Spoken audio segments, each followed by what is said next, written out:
their emotions, thinking that they'll never see Rex Lapis again. And here you are looking all relaxed. Why would I not feel more at ease after laying down the burden I have borne for 3,700 years? Right. If the two of you can spare the time, I should treat you to a meal at the Shinya kiosk. Ha! That sounds like big talk, Zhongli. Paimon might have believed you if you were treating us to some third-round knockout, but you'd have to pay out your nose just to stand inside Shinya kiosk. Are you sure you can afford it? You're right. I do lack the Mora.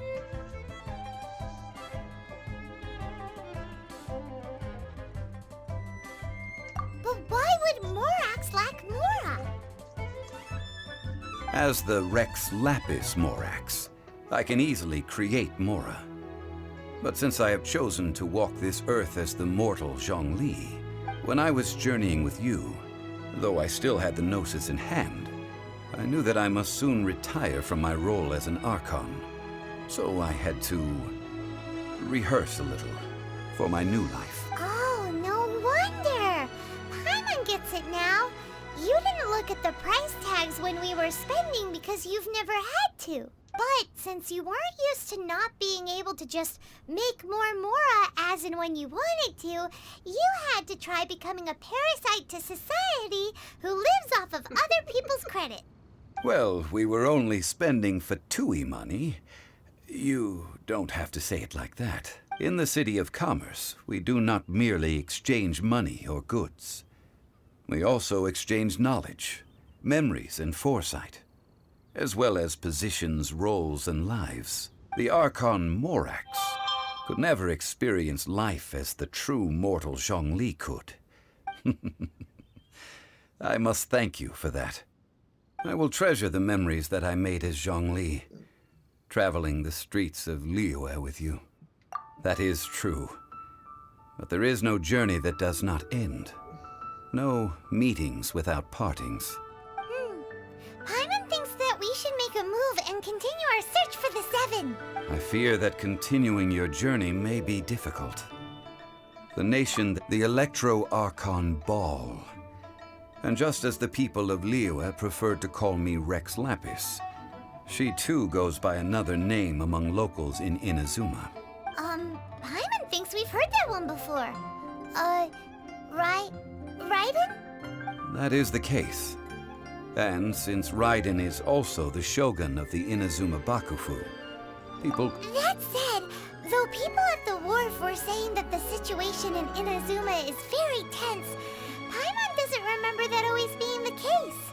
It wasn't that bad last year. Zhongli, since you're Rex Lapis, shouldn't you know something about what's happening there?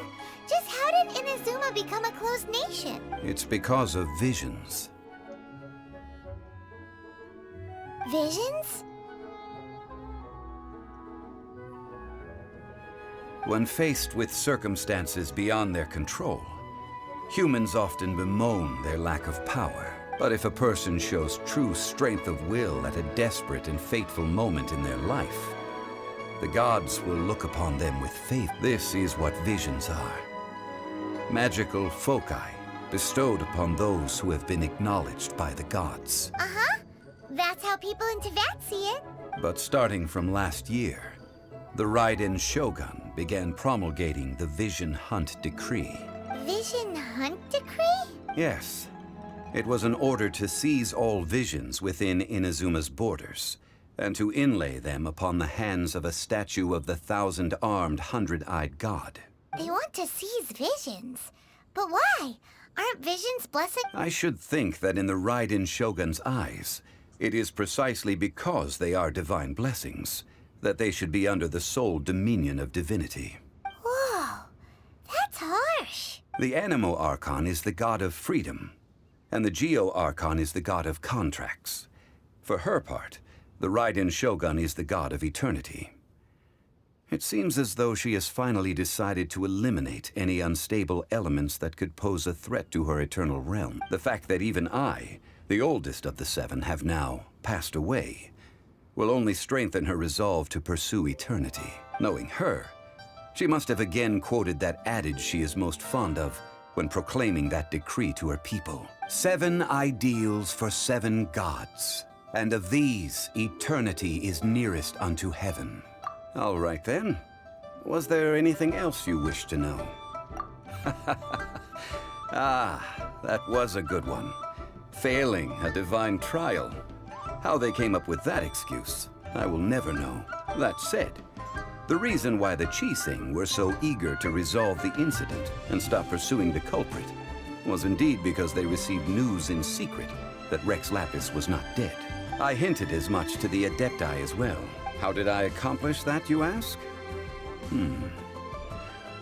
Have you ever heard of this particularly convenient Adepti art known as gifting dreams and visions? All right then. Was there anything else you wish to know? Yeah, about that. Before the Qixing made their announcement, we listened to a lot of people talking on the way. Most of them put the blame for everything on Child. These are indeed false accusations. But it remains undeniably true that Child did send people to the Jade Chamber to prevent the Adepti and the Qixing from defeating the ancient god. I've heard that Ningguang is busy milking that for all it's worth on the foreign relations front at the moment, browbeating the envoys of the Fatui. Ha! Those poor Snezhnayan diplomats. If it were not for Child's exalted position as a harbinger, I'm certain that they would have shifted all the blame to him and called for his dismissal by now. All right then. Was there anything else you wish to know? The time of the Adepti has long passed. If even the Keqing is absolutely right in saying this. Now, though I did laud Ningguang's desire for power, believing this to be a good thing, and thought as a matter of course that she must have been behind the Qixing's plan to take governing power over Liyue from the hands of the gods and Adepti, could the original person who brought up the idea of seizing power have been... All right then. Was there anything else you wished? That's right. Zhongli, now that you don't have your gnosis, what's going to happen to all the Mora in Teyvat? Since Morax is dead, are they all just gonna disappear? Also, isn't the Golden House the only mint in the entire continent? Will it even continue to work? The Mora present now will not vanish. But the Golden House will indeed have to cease operations for a lengthy period of time, since creating Mora requires the use of the Geo-Archon's power. This is terrible! We're all about to run out of Mora! The world is coming to an end! Yes, this is indeed a major issue from a financial standpoint. Well, I suppose we'll just leave such troublesome matters to the Liyue Qixing to debate. Then, did you at least set some private funds aside for yourself? Oh, a private fund. This does seem like a good, logical, common-sense idea. It's a shame. What's a shame? It's a shame that I didn't think of it at the time. All right then. Was there anything else you wished to... Well then, I suppose you'll have to find a way to get inside this closed nation. Have... The end of Hard as Hell. Really, that's all I got.